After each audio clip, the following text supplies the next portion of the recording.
আসসালামু আলাইকুম রহমতুল্লাহ বরকাতু। ওয়ালাইকুম আমরা আসসালাম দেখতে পাই রাহমাতুল্লাহি যে যে সকল দেশের রাজনীতিতে ধর্মতান্ত্রিক বিষয়টি রয়েছে, সে সকল দেশে মেজরিটি ধর্মের বাদে যারা থাকে তারা খুবই অপ্রেসড হয়, অর্থাৎ নিপীড়িত হয়ে থাকে। এমনকি তাদের নিজেদের ধর্মের মানুষজনও খুবই আনফেয়ারলি জাজড হয়ে থাকে।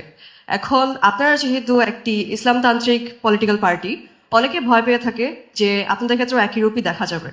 তো আমার প্রশ্নটি হচ্ছে, আপনি কি মোরাল পুলিশিংকে সাপোর্ট করবেন নাকি এর বিরোধিতা করবেন, এবং যারা মোরাল পুলিশিং করে তাদের প্রতি কি যথাযথ অ্যাকশন নেওয়া হবে? Thank you. ওনার দুটি কনসার্ন উনি রাইজ করেছে। ফার্স্ট কনসার্ন হচ্ছে, দুনিয়ার দিকে তাকালে যে সমস্ত ধর্মতাত্ত্বিক দেশ আছে সেখানে এক ধরনের চাপাচাপি করা হয় মানুষের উপরে।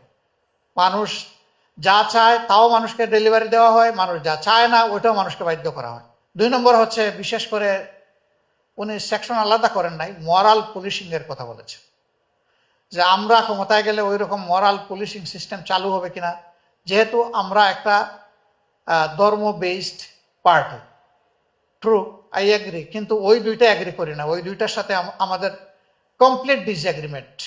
ভারত আমাদের প্রতিবেশী দেশ, ওই দেশের কনস্টিটিউশনে বলা হয়েছে যে দেশ হলো তাদের secular. Secular means every religion will preserve the rights to enjoy their all religious freedom.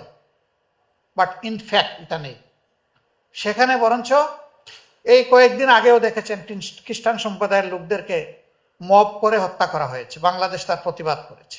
এর আগে দেখেছেন অন্যান্য ধর্মাবলম্বী বিশেষ করে মুসলমানদেরকে সেখানে করা হয়েছে। তো কি হলো, সেখানে সংবিধানে তো লেখা আছে, ওই সংবিধান তো ফাংশন করছে না।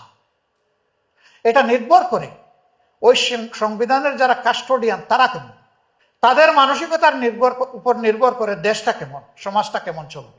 ইসলামের ব্যাপারে মরাল পুলিশিং এর কোনো জায়গা নেই।